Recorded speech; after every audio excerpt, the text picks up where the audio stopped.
قالت لي انت العوض، وبعديها بشهر راحت صاحبة عوض. طب انا هقول لك على اكبر مسؤولية حصلت لي. حماس كتير قوي. طب ما انت لو معاك فلوس مش هتلاقي وقت تعمل الفيديو ده.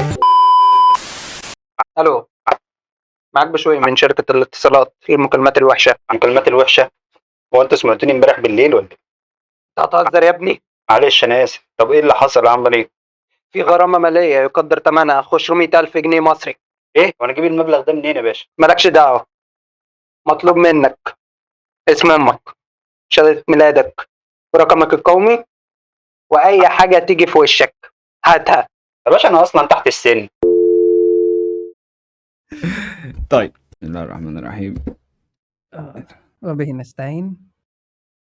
انت اسلمت امبارح ولا في ايه؟ في ايه؟ لا افضل الصلاة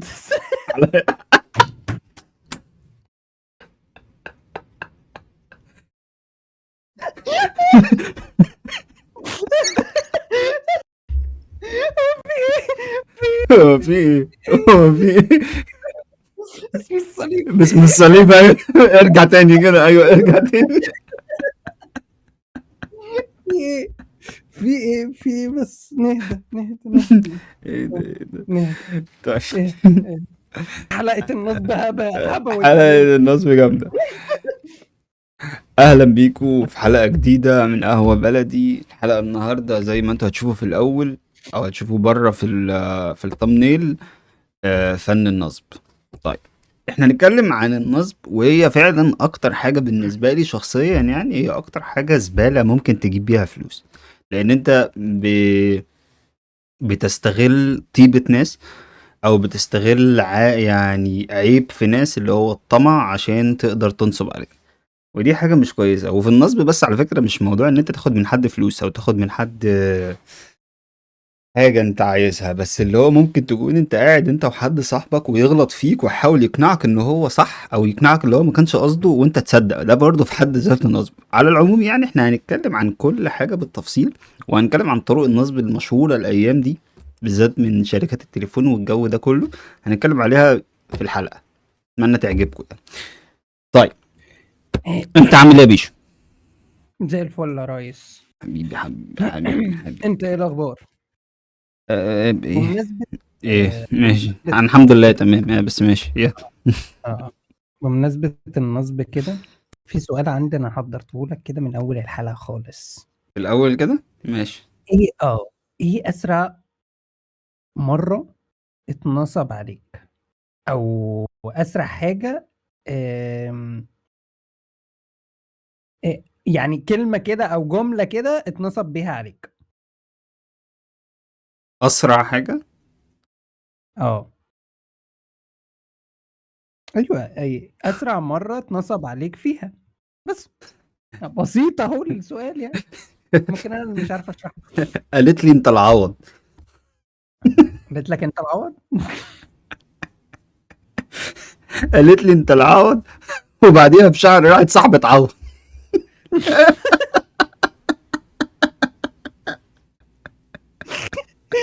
مساء الخير يا عوض. ايوه، هي اللي معاك دلوقتي.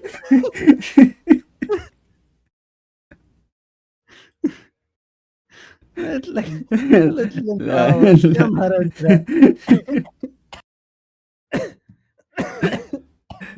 يا جدع لا. يا جدع ليه السؤال جدع ده؟ فكرتنا بحاجات يا بس. جدع يا جدع يا جدع، قالت لك انت العوض.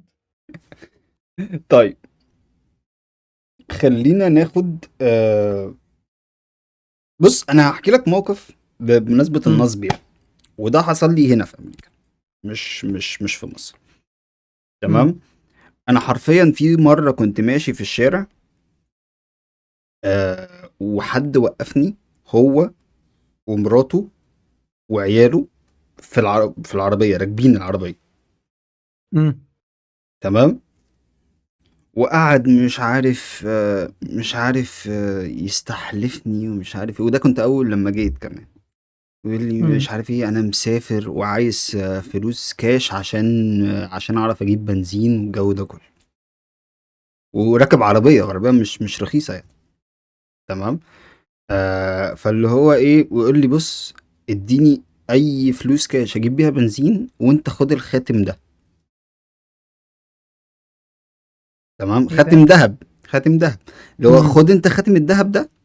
تمام، واديني اي فلوس كاش معاك عشان اعرف اجيب بنزين.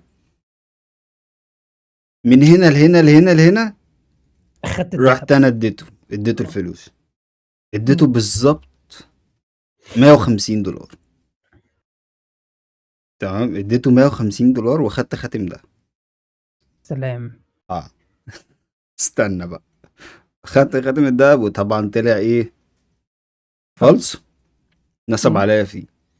مم. بعديها بشهر قابلته في الشارع. اديته الخاتم. لا اوعى. قابلته، لا، انا قابلته وبيحاول ينصب عليها نفس النصبايه. يا جدع. اه والله. هو انت هو بص، انت مش عايز اقول لك غير ان انا حرفيا مسكته، سمعته شتايم بالعربي. لو هو فاهم عربي فالشتايم دي ما سمعهاش قبل كده. اكيد طبعا. انا اكيد طبعا. مسكته. بص، انا ما خدتش منه الفلوس لان مم.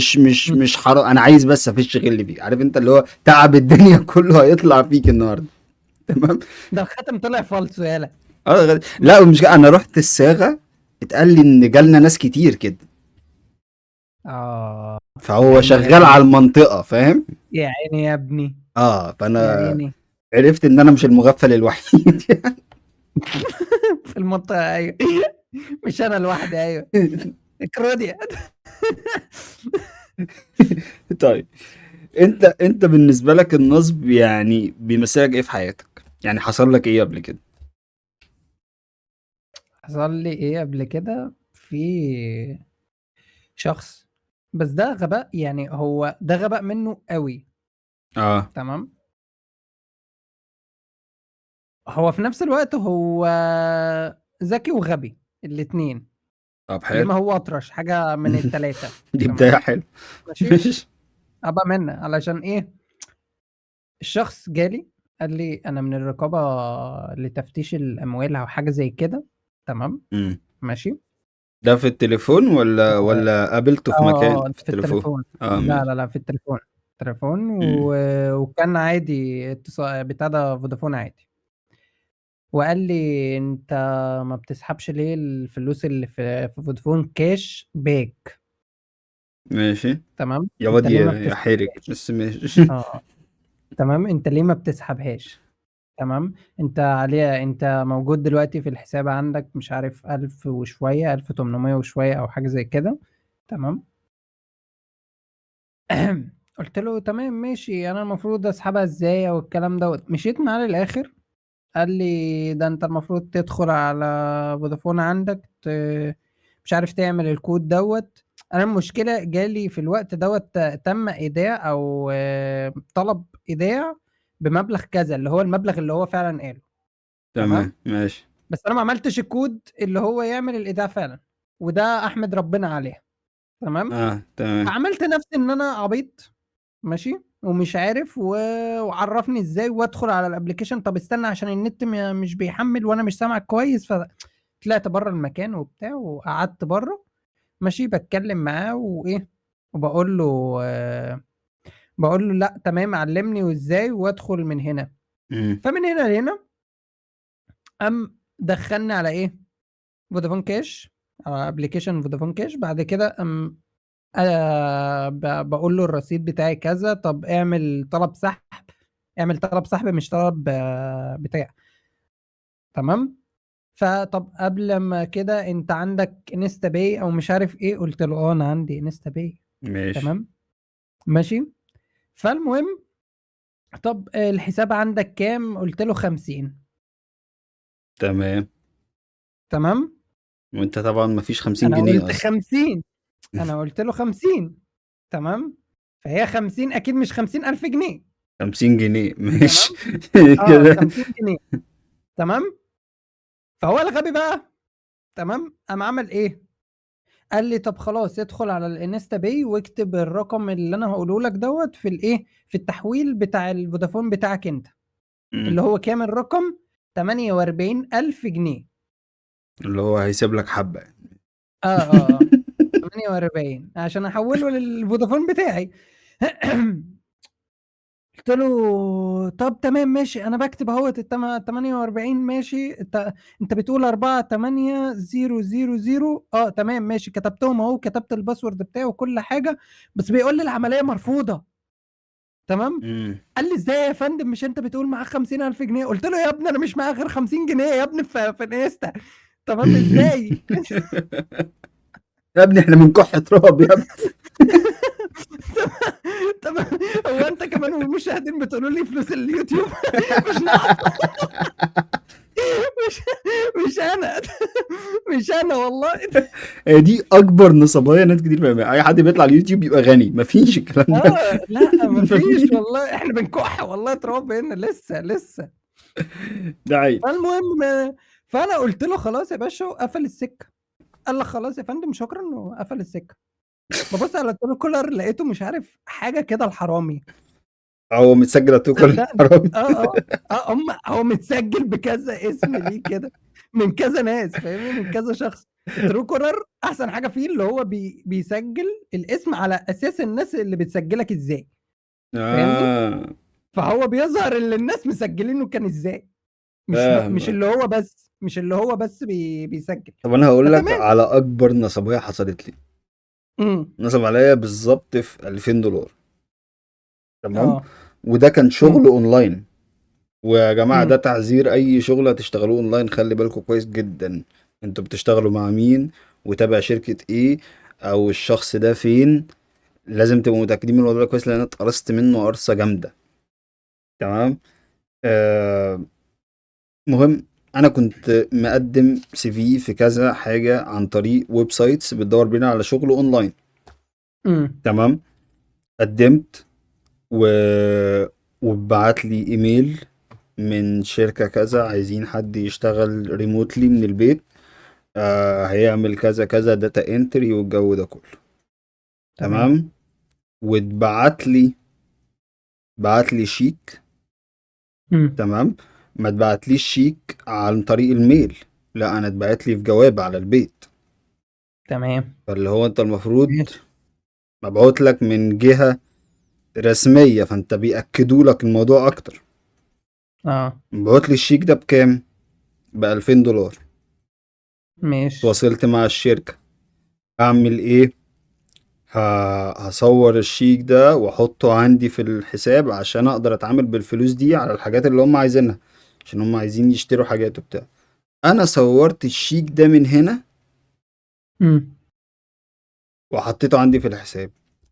لقيتهم سحبوا $2000 من حساب انا الاساسي. امم $2000 اللي هم ادوهم لي راحوا هم كمان. لا بس انا مش فاهم ازاي بتصور البتاع وتحطه في الحساب، انا مش فاهم النقطة على دي. الابليكيشن بتاع التليفون بتاع اه البنك تقدر تحط شيك على البنك بتاعك، بان انت بس تصوره. تصور ظهره وتصور وشه بعد ما تمضيه، امم واول لما بيتقبل بيتبعت على. ده اكنك رحت للبنك اكنك كلمت رحت خدمة للبنك العملاء واكنك عملت كل الكلام ده كله. انت كل اللي اه بتعمله اللي بتعمله هو بالابليكيشن بتاع التليفون، تصوره وش وظهر وبيتحط على عندك على الحساب.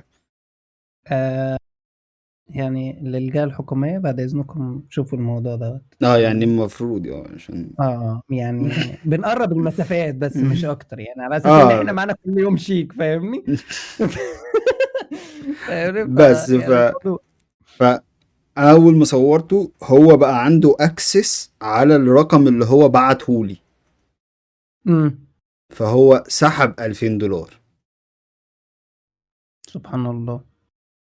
تاخد فاهم. منك $2000 طلع ما بيديش $2000. اه بص. تاخد منك انت. وعرفت بقى منين ان ده واحد في الصين اصلا. اه افكار برضك جهنمية، بس ازاي بعتهولك على البيت؟ دي بقى النقطة برضك بيتعامل ما مع كده. حد هنا. ما طبعا، ما لازم طبعا، لازم فاهم. الدليفري فين. اه فانت الموضوع لافف لفه طين. لفه طين. وحوار الهنود ده كمان. امم الهنود اللي ايه بيقعدوا حوار يتكلموا، يعني معرفش الموضوع ده موجود في مصر ولا لا، بس هنا بيتصلوا بيك ولو امم انت عندك كمبيوتر مش عارف ايه بيدخلوك على لينك معين، واللينك ده انت هم يدخلوا بيه على حسابك البنكي بخلال الاي بي بتاع الجهاز بتاعك، وياخدوا كل اللي فيه. وبيعملوا اكتر الموضوع ده مع الناس الكبيرة في السن، لان مش فاهمين حاجة. اللي مش فاهمة اه، او اكتر يتصل بيك مش عارف ايه، انت عندك بيزنس كذا كذا كذا. انا الناس دي لما بتكلمني في التليفون بتاخد اوسخ الكلام. الحمد لله. اه الحمد والله، لله. لان اتقرصت منهم قرصة طين. انا اصلا ما بحبش اكلم الكول سنتر الهندي. بحس ان دماغي اه، بتعمل كده في المكالمة. الحمد لله ما عندناش الكول سنتر الهندي دوت في مصر، يا اه، اما ممكن عندي بس انا ما قابلتوش الصراحة، فكويس يعني. انا حصلت كتير معايا ان انا كنت بكلم كول سنتر من هنا، عايز اكلم حد ويطلع في مصر. ايه ده؟ اه، ويطلع شركة مثلا في إيه؟ مصر، ويطلع في مصر. ونقعد نتكلم بقى ونيري مش عارف. سلام. نسيب الشكوى ونقعد نتكلم عادي. اللي هو المفروض ان انتوا اصلا انت داخل له انجليزي، لا انت طلعت مصري فتمام. كلمت واحد قبل كده وطلع مصري، وحشني. وقعدنا نتكلم، لقيته بيقول لي ايه، بيقول لي اسافر ازاي. قلت له هو مين اللي بيشتكي لمين؟ مين اللي جاي لمين طيب دلوقتي؟ طيب خلينا نرجع للنصب. انت ايه رأيك في النصب بتاع العقارات؟ اللي هو حد مثلا يبيع لك شقة، يعني امم بتحصل كتير قوي في اسكندرية وفي الأماكن دي، عشان اللي هو إيه، أجر لك شقة أو أبيع لك شقة والشقة تطلع مسكونة ولا حاجة، أو الشقة يطلع فيها عيوب فاهم أنت الكلام ده؟ إيه رأيك في ده الحوار ده؟ هو ده شغل سمسرة يعني، اكتر ان هو شغل سمسرة مش نصب، هو ده اكل عيشهم، فانت الحريف. تمام، زي ما بنقول كده في السوق، التجارة شطارة. امم. تمام. فهو الحريف اللي يعرف يبيع لك ايه الحاجة. تمام. وانت ما تاخدش بالك، هو ده الحريف بتاع طب الشقق. بص، يعني هقول لك على حاجة، أنا شغال في البيع أنت عارف. امم تمام. أنا ممكن أبيع لك أي حاجة هطلع منها بمكسب. كده كده لازم أطلع بمكسب. امم تمام. فأنا السعر كل ما يعلى كل ما نطلع بمكسب، فدي ما فيهاش نصب. ليه بقى ما فيهاش امم نصب؟ إن أنا ببيع لك حاجة فعلا كويسة. لما بالك حاجة مش كويسة أو فيها غلطة أو أنت هتتأذي بسببها، كده هيبقى فيه نصب. فاهم؟ ودول اللي أنا بتكلم عليهم. ما دول اللي انت بتتكلم عليهم، هم بالنسبة لي انا ما قابلتهمش الصراحة، يعني انا ما قابلتش ناس كده، ما حصلش موقف قريب من دوت. أنا اتنصب عليا في البيت اللي أنا فيه. ماشي، هو انا يعني النصب اللي بيبقى في حياتي تمام كان من سواق الميكروباص عادي، او زي التاكسي مثلا، فاهمني؟ مم. او الاوبر مثلا. هو فعلا حصلت قبل كده ان الاوبر ما فتحش الرحلة. تمام. آه. ماشي، لما وصلنا هنا البيت اخد حوالي 400 وشوية او 500 وشوية. هي الرحلة اصلا ب 200 250، فاهمني؟ مم. فاخد 500 انتظار. تمام، كل ده انتظار، كل ده وقت انتظار، فاهمني؟ يا نهار أبيض يا فاتحسب جدعان. علينا عشان هو ما فتحش الرحلة. معرفش الناس، يعني أصلا الأسعار كلها غليت، يعني كمان بننصب، يعني الأسعار غالية وفي نفس الوقت يعني ليه يا جماعة، ما ده بالراحة انت شوية. ده انت بقى ده انت بقى النصب بقى بتاع الهدوم بقى والحاجات التانية ديت بقى، اسكت بقى اسكت. النصب بتاع اسكت. الهدوم؟ اه، في إيه في بالظبط؟ مش نصب فاهم. يا اسطى، في نصب، في نصب. تمام.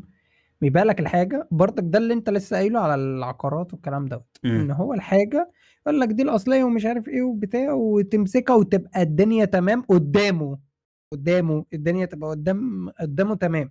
اول ما تروح ومعاك نفس الحاجه، يا دوبك لابسه لبستين تلاقيها باظت، لابسه لبستين حرفيا. أنت عايز أقول لك، أنت عارف الأماكن اللي أنت بتروحها وبيبقى امم فيها لبس كتير قوي كده، تحس ان ملوش علاقه ببعض وماركات مختلفه مرجوله على بعض والجو ده كله، امم اللي هي بتبقى في الاسواق في المعظم يعني.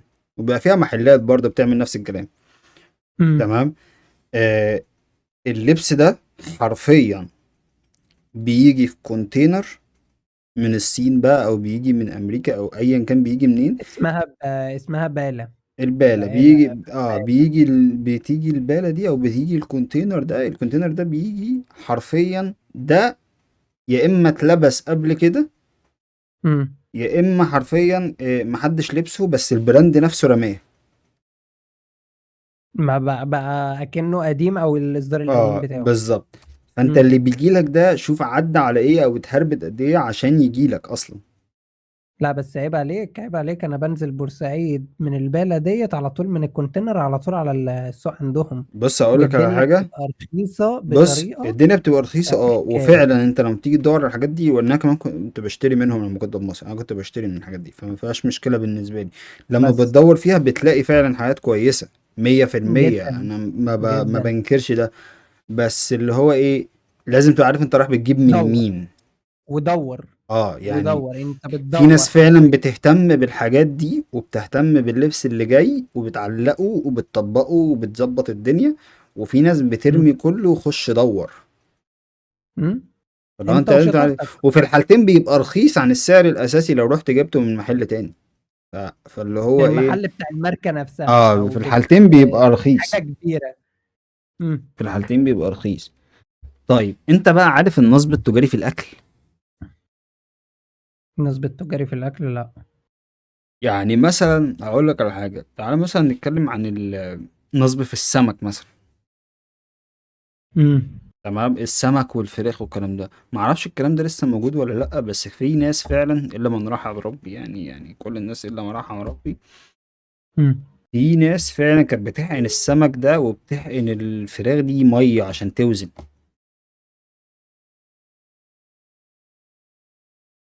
لا انا ما. وبالذات السمك اكتر من الفراخ. كانت بتحقن اسمه ايه ده، بتحقن السمك ميه عشان يوزن اكتر. بس ده اظن ممكن تحصل لو السوق مثلا كتير منه، يعني مثلا في كذا واحد بتاع سمك جنب بعض، فممكن يعمل مم. الحركة ديت عشان خاطر ايه؟ يدي وزن اكتر او يكسب اسرع، اه، ما هو فاهمني؟ اسرع. في ناس بتنصب في الاكل نفسه، وفي ناس بتنصب في مم. الميزان نفسه، بتتقل الميزان.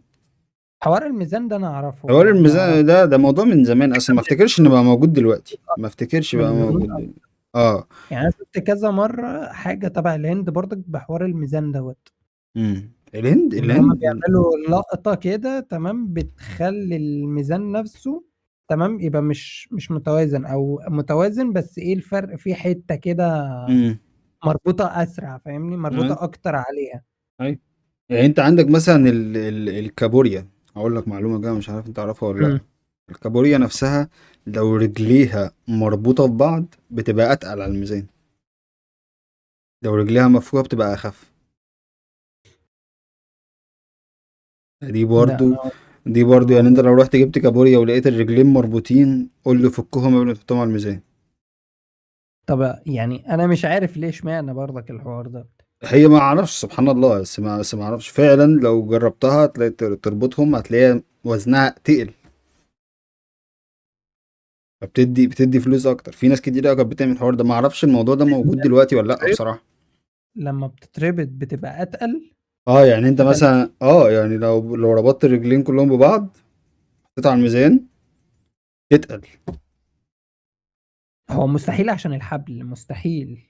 لا مستحيل. لا لا، انت مش بتحط جنزير، انت إيه؟ بتحط استك بالظبط، ولا حاجة ما انا يعني. بقول لك. فاهم، فالموضوع مش هو الاستك هو اللي هيتقلها، لا هي بتتقل، وزنها نفسه بيتقل. عشان كده ممكن في ناس كتير هتقول لك او ايه يعني العرض مثلا. الحاجة اللي هو بتاعها مثلا بتاع الرجل او الحاجة ديت، فممكن بت بتكبر او بتتشد، فممكن بتعمل كده. يعني بص هو بيبقى تقريبا في حاجة فيزيائية، ولا بس في حاجة بتحصل بتخلي الوزن بتاعها يتقل. يعني عشان كده مثلا انت عندك، انا لما كنت بروح اجيب كابوريا او بروح اجيب سمك كنت بروح سوق العبور. امم. تمام. انت بتجيب الكابوريا صاحية، بتقعد تمشي في الشوال وانت جايبه او في الشنطة. امم. تمام، فاللي هو انت عارف انت بتجيب ايه، فاهم. هو ايوه. بيحاسبك بالكيلو كمان، فاللي هو زمان بقى يا ريس بقى الكلام ده بقى ايام لما كنا بنجيب كابوريا. ما كنا بنجيب كابوريا. دلوقتي الاسعار ما مفيش. مفيش الكلام ده. دلوقتي ما ينفعش خالص. طيب دلوقتي ميعادنا مع الفقرة التانية وهي هات اخرك.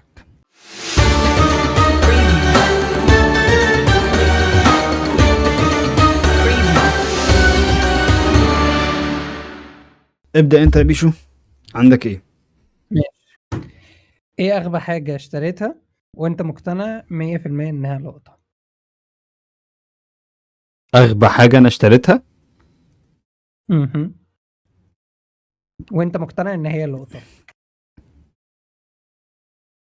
وانا مقتنع ان هي لقطه. اكيد في حاجة انت عملت فيها كده. لا اصل انا اشتريت حاجات كتير قوي غبيه. يبقى في فانا حاجات فانا كتير عايز غبية. اكتشف. فانا عايز اعرف ايه اكتر حاجه. اه. قول لي. اشتريت مرتبه. تمام والله اشتريت مرتبه وجديده نوفي وغاليه مم. وبراند ومش عارف ايه، وانا عارف ان مقاسها اصغر من السرير. بس انت مقتنع مليون في المية ان اه هي مقتنع ان هي السعر لقطه. اه. تمام هقول لك بقى. اشتريتها من هنا ببص اونلاين لقيتها ارخص. فكرتني والله واحنا بنلحق العروض والله في كارفور والكلام دوت اللي اه هو الحق العرض الحق العرض. الحق العرض. خش اللي بعده. ماشي عندنا ايه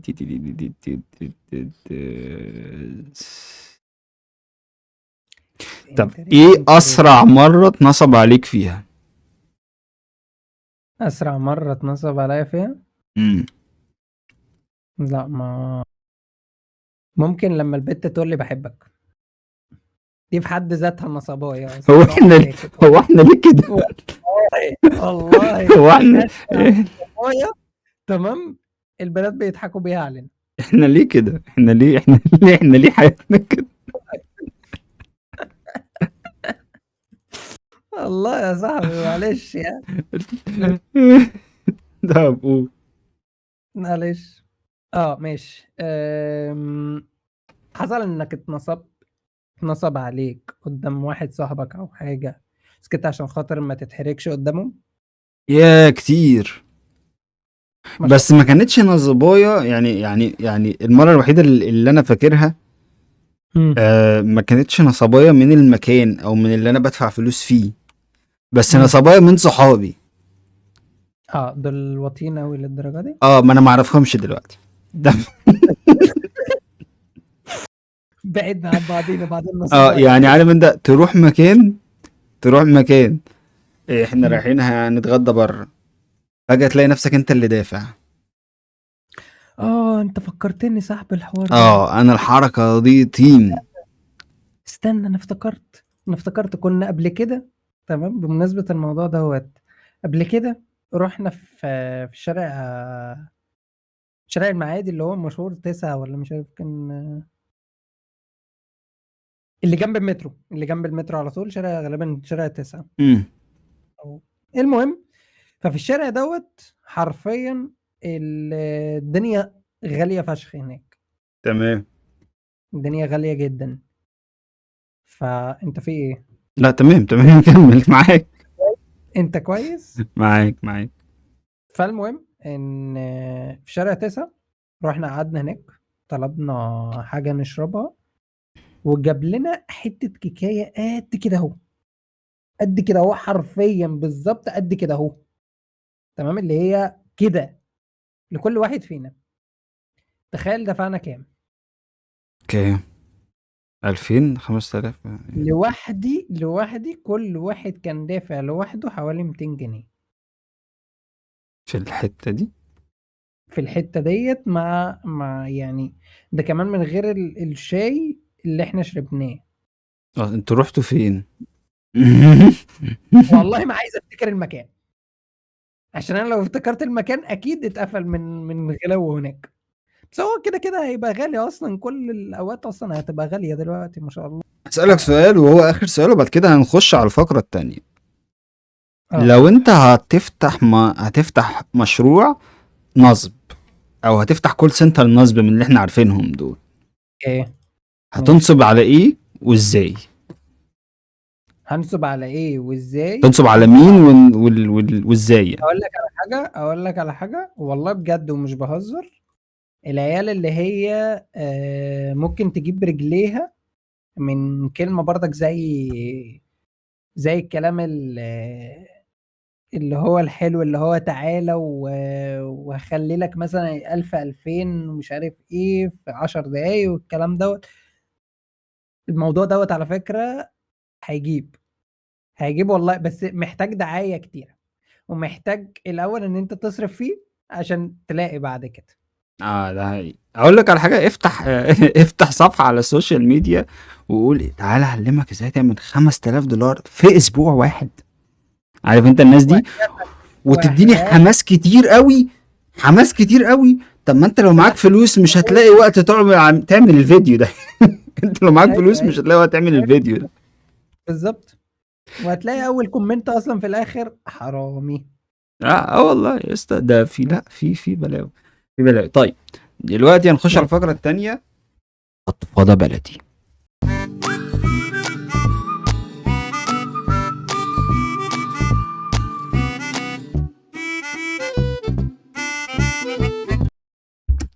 طيب ابدأ انت. ماشي طيب.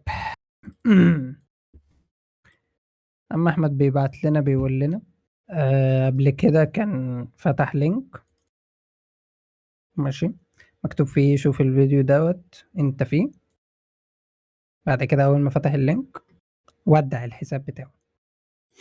برافو، إن شاء الله عليك، برافو يا احمد، إن شاء الله عليك يا عم أحمد. برافو يا احمد، برافو عليك يا برافو يا احمد. برافو ما تفتحش اللينكات. برافو. ما تفتحش اللينك ان شاء الله، لو مين جوه ما تفتحش اللينك. طيب في واحد هو مش كاتب اسمه، هو كاتب حاجة غريبة كده بس ماشي.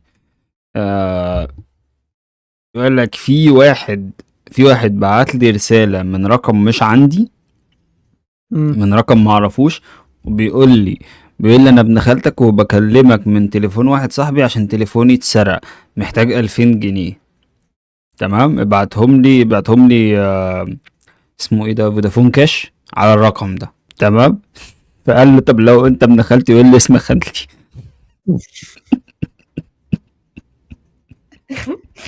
اسم امك ايه؟ اسم امك ايه؟ اسم امك ايه؟ طيب احنا ما عندناش كتير المرة دي بقى، عندك حاجة تانية يا بيشو؟ في واحد هنا. تمام.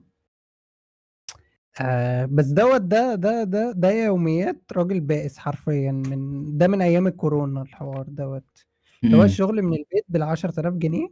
تمام. اشتغل ساعتين يوميا من الموبايل. تمام.